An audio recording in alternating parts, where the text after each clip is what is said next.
ഇന്ത്യക്ക് ഇഷ്ടമില്ലാത്തൊരു കാര്യം ഒരു നയം അവർ പരസ്യമായി പ്രഖ്യാപിക്കുകയും അത് ഇന്ത്യ അംഗീകരിക്കുകയും ചെയ്യണമെന്ന് പറഞ്ഞാൽ അതിനോട് നമുക്ക് വിയോജിപ്പുണ്ട് എന്നുള്ളത് കൊണ്ടാണ് നമ്മൾ അമേരിക്കയുടെ മധ്യസ്ഥം ഇക്കാര്യത്തിൽ ഉണ്ടായിട്ടില്ലെന്നും നമ്മൾ ഇരു രാജ്യങ്ങൾ തമ്മിൽ ചർച്ച ചെയ്ത് പ്രത്യേകിച്ചും പാകിസ്ഥാൻ അഭ്യർത്ഥിച്ച പ്രകാരമാണ് വെടിനിർത്തിയത് എന്നുള്ള നിലപാട് എടുത്തിട്ടുള്ളത്.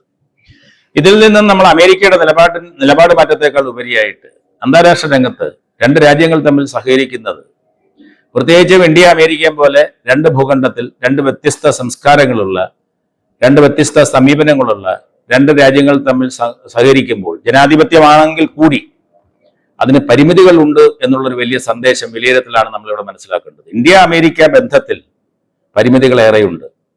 ഇന്ത്യ അമേരിക്ക ബന്ധത്തിന്റെ ആണിക്കൽ എന്ന് പറയുന്നത് അമേരിക്കൻ വിദേശ നയത്തിന്റെ പ്രഖ്യാപന ലക്ഷ്യമായിട്ടുള്ള ചൈനയെ വരുതിയിലാക്കുക, കണ്ടെയ്ൻ ചെയ്യുക എന്ന ഫോറിൻ പോളിസി ഒബ്ജക്റ്റീവിനോട് അത് നേടിയെടുക്കുവാൻ അമേരിക്കയെ സഹായിക്കാൻ സാധ്യതയുള്ള പ്രധാന രാജ്യമായിട്ട് അവർ കാണുന്നത് ഇന്ത്യയാണ്. അതുകൊണ്ട് അതാണ് ഇന്ത്യ അമേരിക്ക ബന്ധത്തിന്റെ ആണിക്കല്ല് എന്നതാണ്.